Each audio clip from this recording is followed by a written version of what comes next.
Hello बच्चों, मसाल education point के डिजिटल प्लेटफॉर्म पर आप सभी का स्वागत। इससे पहले लास्ट क्लास में हमने पढ़ा था इंट्रोडक्शन ऑफ सोइल, जिसके अंदर हमने सोइल कौन सी भाषा का शब्द है, सोइल का मतलब क्या होता है और सोइल की ब्रांचेस और सोइल की डेफिनेशंस के बारे में डिटेल से पढ़ा था। आज का जो लेक्चर है वो है सोइल कंपोनेंट्स का। किसका? सोइल कंपोनेंट्स का।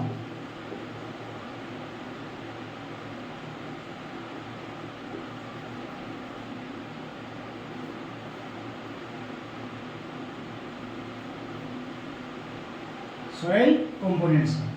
अब बात करते हैं सोइल कंपोनेंट्स। सोइल कंपोनेंट्स दो प्रकार के होते हैं। कितने प्रकार के? 2 टाइप्स के। सबसे पहले अगर हम बात करते हैं तो सॉलिड पोर्शन की। किसकी? सॉलिड पोर्शन की, ठोस भाग की। किसकी? ठोस भाग की। उसके बाद में अगर हम बात करते हैं तो सेकंड नंबर पर आता है आपका पोर स्पेस। पोर स्पेस या रंध्रकाश।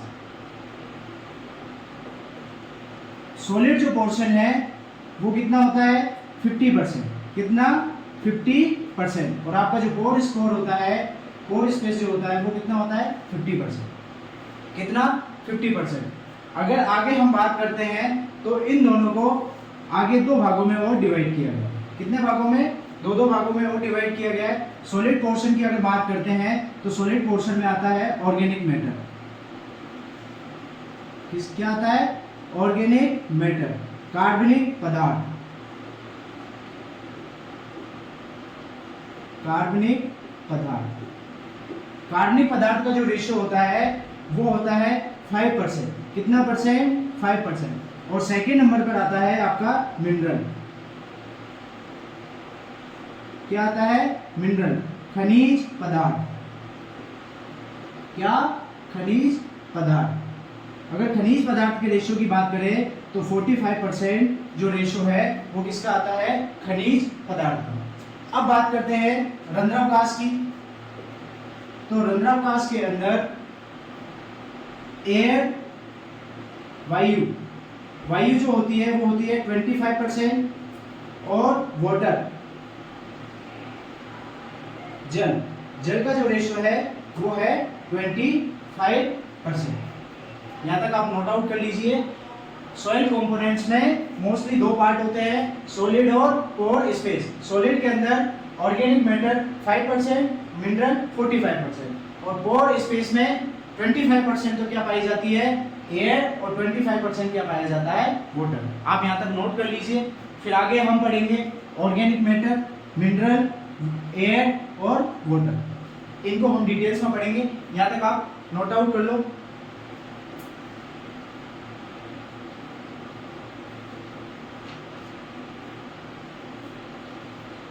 आगे चलते हैं ऑर्गेनिक मैटर पर।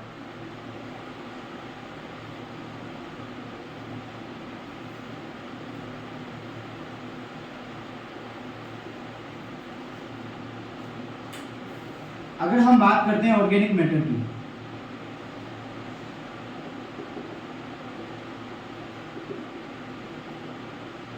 इसकी ऑर्गेनिक मैटर की, कार्बनिक पदार्थ की,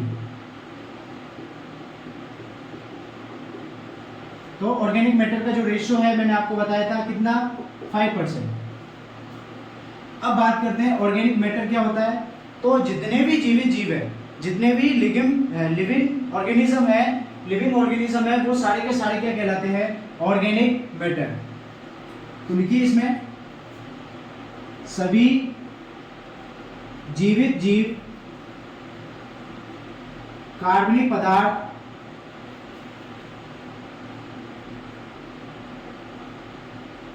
कहलाते हैं।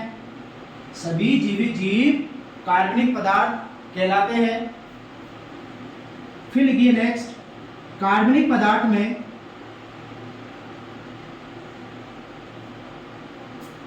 या कार्बनिक पदार्थों में कार्बन की मात्रा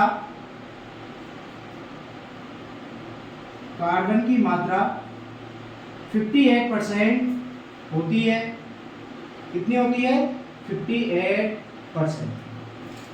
कितनी? 58%। लिख लीजिए, सभी जीवित जीव कार्बनिक पदार्थ कहलाते हैं। कार्बनिक पदार्थ में कार्बन की मात्रा 58% 58% होती है।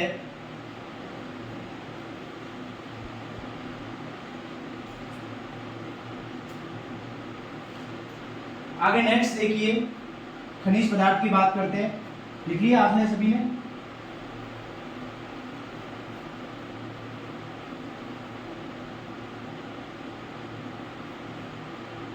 सेकंड नंबर पर आता है आपका खनिज पदार्थ। खनिज पदार्थ मिनरल। अगर रेशियो की बात करें तो 45%। अब खनिज पदार्थ की बात कर रहे हैं तो मैं आपको बता दूं कि लगभग 94% जो पोर्शन है खनिज पदार्थ का, वो केवल और केवल 3 खनिज पदार्थ कवर करते हैं। कितने? केवल और केवल 3 खनिज पदार्थ। वो 3 खनिज पदार्थ कौन से हैं? सबसे पहले बात करेंगे फेल्सपार, उसके बाद में क्वार्ट्ज, और थर्ड नंबर पर है माइका। फेल्सपार जो है वो होता है 48%, माइका जो है वो होती है 36%, सॉरी क्वार्ट्ज और माइका जो होती है वो होती है 10%। कितनी परसेंट? 10%। ऐड करके देख लो, 94% जो रेशियो है वो लगभग ये 3 खनिज पदार्थ क्या करते हैं? कवर अप करते हैं। क्लियर?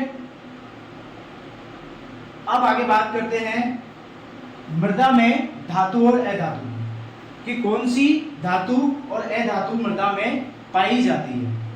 तो यहां तक आप नोट कर लीजिए।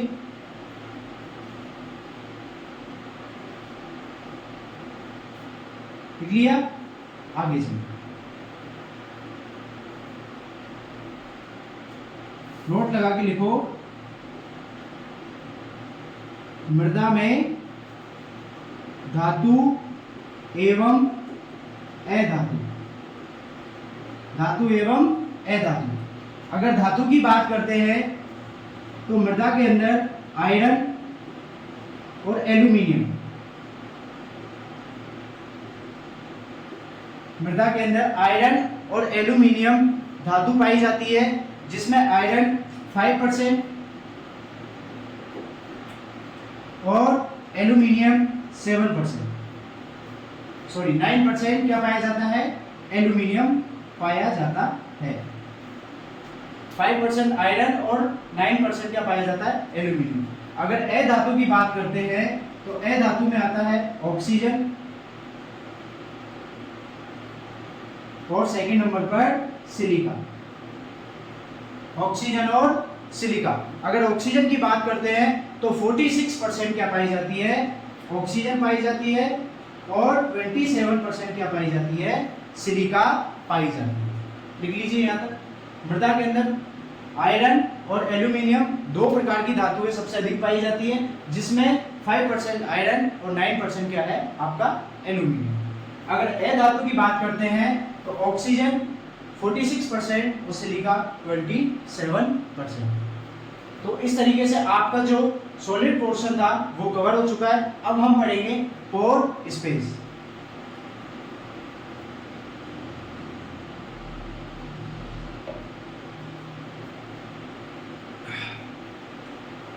लिखिए यहां तक। अब हम बात करते हैं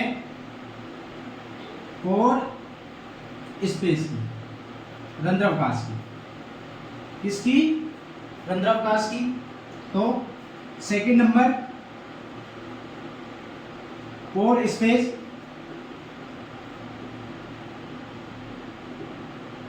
रंध्रावकाश अगर रेशियो पूछूं तो 50%। अब इसके अंदर कितने पढ़े थे अपन ने? 2। सबसे पहले हम पढ़ेंगे सोयल एयर, मृदा वायु। मृदा वायु कितनी परसेंट? 25%। कितनी परसेंट? 25% क्या पाई जाती है? मृदा वायु पाई जाती है। किसके अंदर? पोर स्पेस के अंदर। अब हम बात करते हैं मृदा वायु की। तो मोस्टली मृदा वायु के अंदर हम 4 प्रकार की ऐसी गैसेस हैं जिनके बारे में पढ़ते हैं। सबसे पहले नंबर पे आती है नाइट्रोजन, उसके बाद में ऑक्सीजन, थर्ड नंबर पर कार्बन डाइऑक्साइड,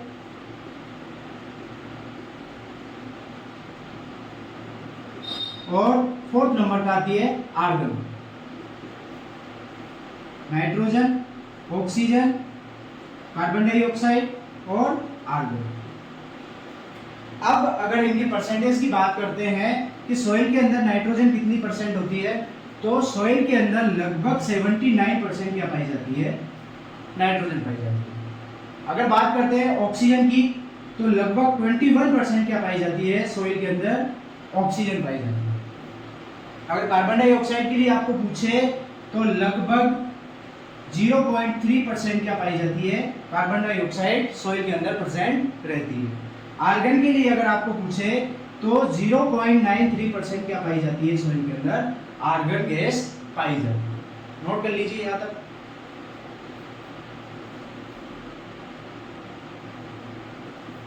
लिख लिया सभी ने? चलिए, ये आपकी सॉइल एयर कंप्लीट होती है। इससे पहले आप नोट लगा के लिखो, नोट लगाना भैया 100 का। आजकल पॉकेट मनी कितनी मिलती है बच्चों को, 100 रुपये पर डे। ये मिडिल क्लास फैमिली की बात कर रहा हूँ। बाकी हमारे टाइम पे कितनी मिलती थी, 10 रुपये। कितनी, 10 रुपये, जिसके 2 समोसे खाए जाते थे। नोट लगा के लिखो, वायुमंडल की तुलना में, वायुमंडल की तुलना में मृदा में लगभग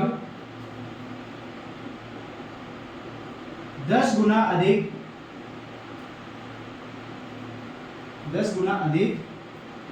कार्बन डाइऑक्साइड पाई जाती है। कार्बन डाइऑक्साइड पाई जाती है। वायुमंडल की कंपैरिजन में सॉइल के अंदर लगभग 10 टाइम्स अधिक क्या पाई जाती है, CO2 सॉइल में पाई जाती है। कहां पाई जाती है, सॉइल के अंदर। अब हम पढ़ेंगे सॉइल वाटर। क्या पढ़ेंगे, सॉइल वाटर। यहां तक आप नोट कर लो।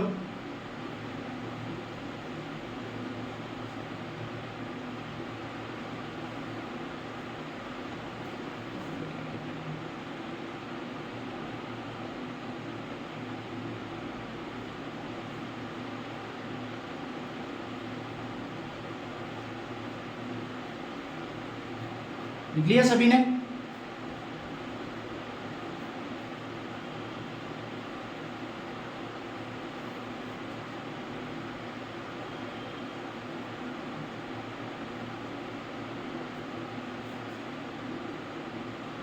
अब बात करेंगे मृदा जल की, सॉइल वाटर।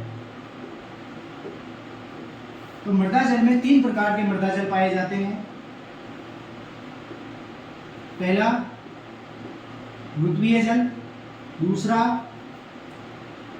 केशीय जल और तीसरा आर्द्रता ग्राही जल।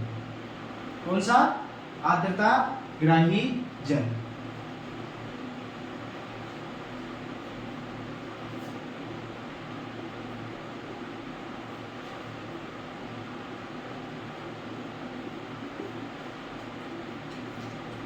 मृद्वीय जल की अगर बात करते हैं तो यह मृदा में किस दाब पर, -1/3 या -0.33 बार पर उपलब्ध होता है। क्लियर? अगर बात करते हैं मृदा जल की तो यह पौधों को उपलब्ध होता है या नहीं होता है। तो मैं आपको बता दूं कि अधिक गुरुत्वाकर्षण बल के कारण, अधिक गुरुत्वाकर्षण बल के कारण यह जल ऊपरी सतहों से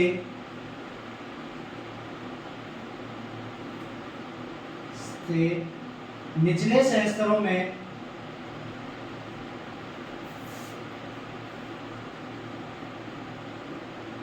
स्तरों में चला जाता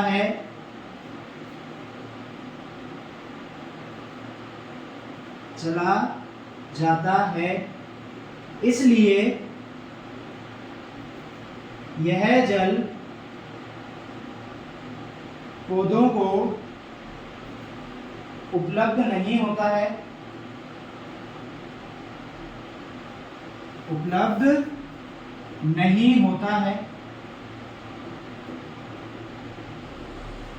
क्लियर?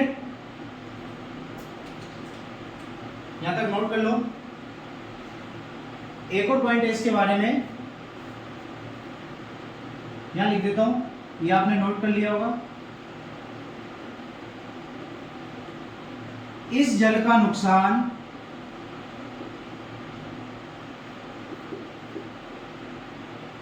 सबसे अधिक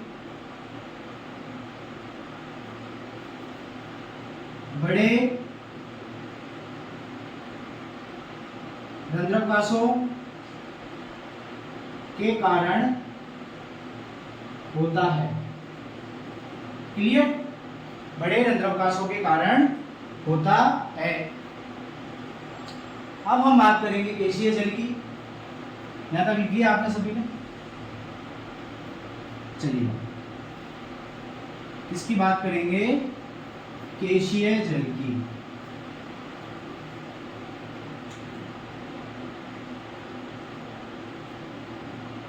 इसकी बात करेंगे गैसीय जल की। लिखिए आगे सेकेंड नंबर पर गैसीय जल, कैपिलरी वाटर। गैसीय जल, यह जल मृदा में किस दाब पर उपलब्ध होगा? -1/3 से -31 बार। यह जल मृदा में -1/3 से -31 बार पर उपलब्ध होता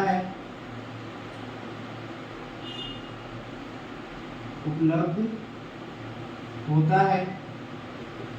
क्लियर? अब बात करते हैं, यह जल पौधों को उपलब्ध होता है। यह जल पौधों को उपलब्ध होता है। नेक्स्ट लाइन में लिखना आप कि यह जल क्षेत्र क्षमता और परमानेंट विल्टिंग पॉइंट, स्थायी मलानी बिंदु के मध्य में पाया जाता है। यह जल क्षेत्र क्षमता, फील्ड कैपेसिटी एवं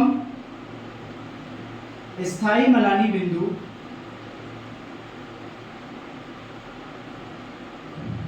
परमानेंट विल्टिंग पॉइंट के मध्य में पाया जाता है। क्लियर? यहां तक क्या पढ़ा अपन ने गैसीय जल के बारे में? कि यह जल मृदा में -1/3 से -31 बार पर उपलब्ध होता है। यह पौधों को उपलब्ध होता है। उसके बाद में यह जल क्षेत्र क्षमता, फील्ड कैपेसिटी से लेकर स्थायी मलानी बिंदु, परमानेंट विल्टिंग पॉइंट के मध्य में पाया जाता है। क्लियर? यहां तक? अब आगे देखिए, कौन सा बच गया? को आर्द्रता ग्राही जल। कौन सा? आर्द्रता ग्राही जल।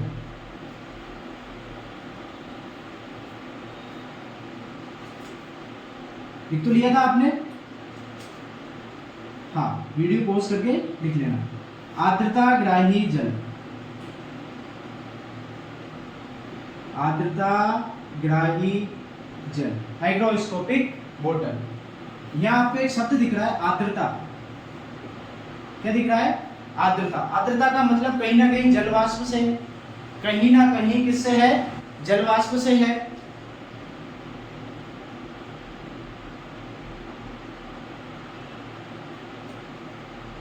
तो सबसे पहले देखेंगे कि आर्द्रता ग्राही जल मृदा के अंदर किस दाब पर उपलब्ध होता है। तो यह जल यह जल मृदा में -31 बार पर उपलब्ध होता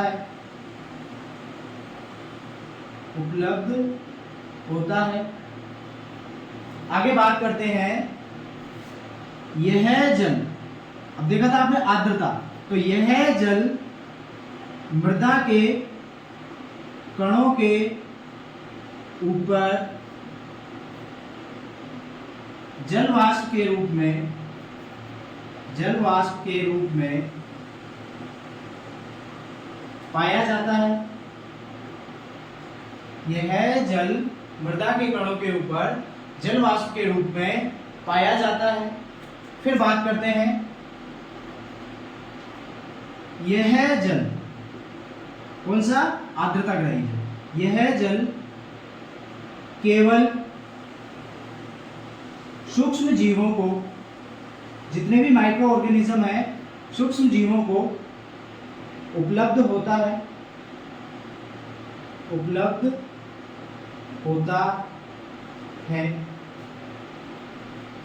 क्लियर? इस प्रकार से आपका आर्द्रता ग्राही जल भी क्या होता है, कंप्लीट।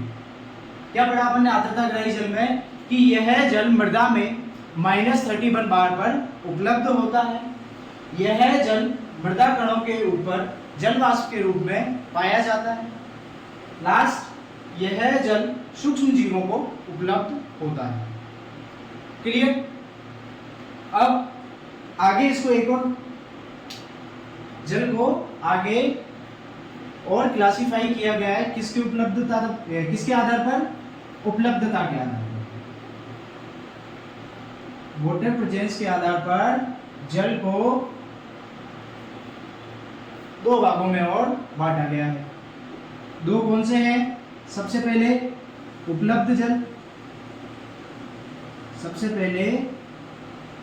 जल, और दूसरा है अनुपलब्ध जल।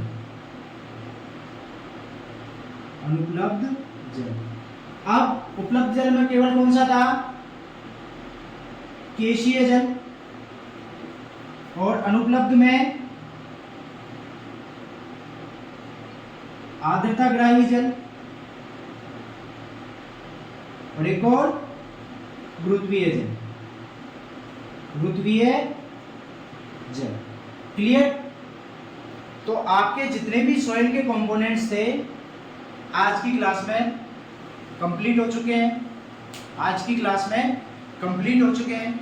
इसके बाद में हम पढ़ेंगे सरफेस सॉइल और सब सरफेस सॉइल, सतह मृदा और अवमृदा के बारे में, कि सतह मृदा क्या होती है, अवमृदा क्या होती है, और उसकी नेक्स्ट क्लास में हम पढ़ेंगे मृदा परिक्षेदिका, सॉइल प्रोफाइल। आज की क्लास का जो भी आपका डाउट्स है वो आप मेरे को कमेंट सेक्शन में लिखिए, मैं आपको रिप्लाई करता हूँ फिर। थैंक यू, धन्यवाद।